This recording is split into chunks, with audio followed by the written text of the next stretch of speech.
उत्तर प्रदेश के मुख्यमंत्री योगी आदित्यनाथ कुछ कह रहे हैं, सीधे उनका रुख करते हैं। लोकप्रिय थी,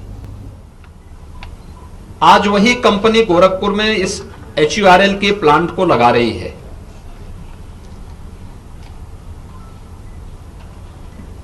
यह प्रोग्रेस इसलिए संभव हो पाया क्योंकि एक तो प्रधानमंत्री जी के द्वारा जो लक्ष्य दिए गए हैं, उनकी दूरदर्शिता के कारण आत्मनिर्भर भारत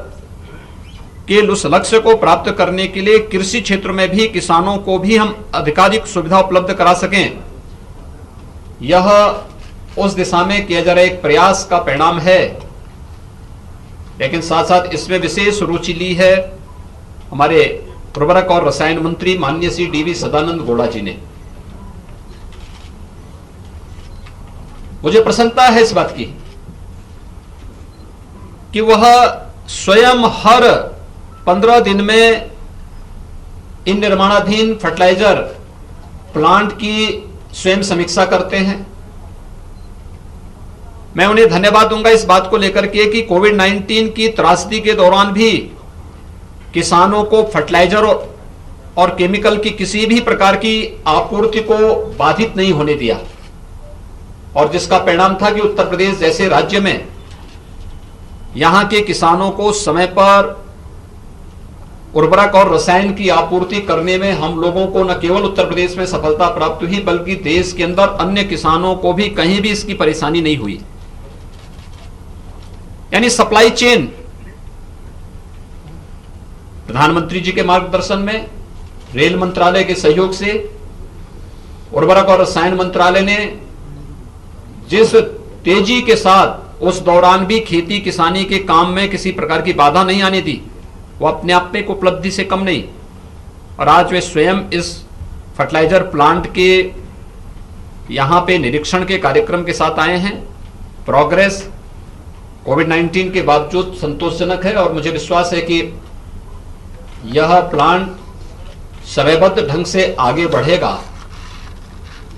मैंने राज्य सरकार की ओर से पूरा आश्वासन दिया है कि राज्य सरकार के स्तर पर जिस भी प्रकार के सहयोग की आवश्यकता होगी, राज्य सरकार पहले दिन से, जब से मार्च 2017 में हम लोग आए हैं, प्रदेश में भारतीय जनता पार्टी नेतृत्व की सरकार आई है, हम लोगों ने पहले दिन से ही स्थानीय प्रशासन से भी और शासन स्तर पर भी इस बात को तय किया है कि कहीं भी किसी भी केंद्र से जुड़ी हुई योजना जो प्रदेश के विकास के लिए, किसानों के लिए, नौजवानों के लिए महत्वपूर्ण है, उसमें किसी भी प्रकार की कोई बाधा नहीं आनी चाहिए, और उसी सकारात्मक भाव के साथ सरकार कार्य कर रही है। यहां पर ये फर्टिलाइजर कारखाना लगभग 8,000 करोड़ रुपए की लागत से तो एक प्लांट यहां पर स्थापित हो रहा है। अनुमान करिए जी, इतना बड़ा प्लांट लगना, इतना बड़ा निवेश, एक तो ये गोरखपुर में एक ज्वाइंट वेंचर के माध्यम से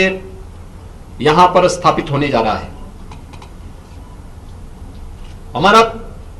जो है यहां पर जो प्रक्रिया प्रारंभ हुई है, बहुत अच्छे ढंग से उसकी प्रोग्रेस के बारे में अभी माननीय उर्वरक और रसायन मंत्री जी इसके बारे में बताएंगे ही। लेकिन यह एक उपलब्धि है। 1990 में जो कारखाना बंद हो गया था, जिसकी कोई उम्मीद नहीं थी, प्रधानमंत्री मोदी जी के कारण 2016 में उसका शिलान्यास होता है, और उसके बाद इस पे कार्य 18-17 के बाद इसमें कार्य प्रारंभ हुआ। राज्य सरकार ने एक सकारात्मक रुख इसके लिए अपनाया है, और मैं इस बात के लिए आश्वस्त करता हूं कि राज्य सरकार के स्तर पर हर प्रकार का सहयोग और समर्थन इस प्रकार के कार्यों की दिशा से उपलब्ध होता रहेगा।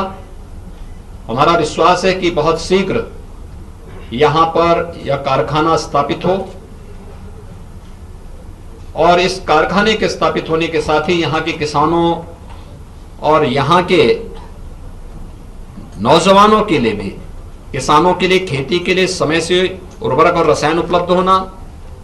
नौजवानों के लिए स्किल डेवलपमेंट के कुछ सेंटर यहां पे स्थापित होंगे, जिनकी स्किल डेवलपमेंट के माध्यम से फर्टिलाइजर प्लांट में या अन्यत्र उनको सेवा योजन का अवसर भी प्राप्त हो सके। इस पर भी नए कार्यक्रम आगे बढ़ रहे हैं। चिल्वा ताल को वाटर बॉडी के रूप में यहाँ की प्लांट के साथ साथ यहां पे जो टाउनशिप बनेगी उसमें शुद्ध पेयजल की आपूर्ति, और हम लोग ये भी देखेंगे कि अब हर घर नल की योजना प्रारंभ हो रही है। जल जीवन मिशन में जो बहुत बड़ा कार्य हुआ है,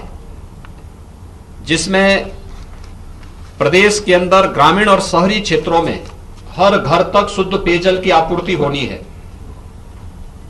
इस हर घर नल की योजना के लिए हमारे पास सरफेस वाटर की इतनी बड़ी आपूर्ति है। हम लोग इस बात का सर्वे करेंगे इस बार गर्मियों में कि फर्टिलाइजर प्लांट को और यहाँ की टाउनशिप को जितनी पानी की आवश्यकता पड़ेगी, चिलवा ताल से उतनी पानी की आपूर्ति हम लोग उनको देंगे। अगर सरप्लस पानी होगा तो हम उसका उपयोग सिटी के अंदर भी पेयजल के लिए उपयोग कराएंगे, क्योंकि सिटी के अंदर भी हमें शुद्ध पेयजल की आपूर्ति यहाँ के लोगों को मिलना चाहिए। ये हमारा संकल्प है। मैं इस बात को मानता हूं कि क्षेत्र इंसेफ्लाइटिस से ग्रसित क्षेत्र रहा है। 1977 से लेकर के 2017 तक अगर आप इंसेफ्लाइटिस से मौत के आंकड़ों को देखेंगे तो हर वर्ष 1200 से 1500 मौतें बीआरडी मेडिकल कॉलेज और हॉस्पिटल्स में होती थी, और लगभग इतनी मौतें घरों में होती थी, गांवों में होती थी।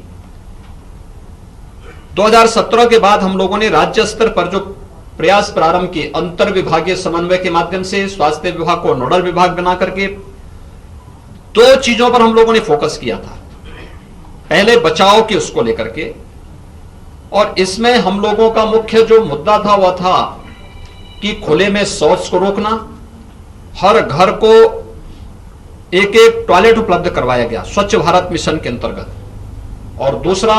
शुद्ध पेयजल की आपूर्ति।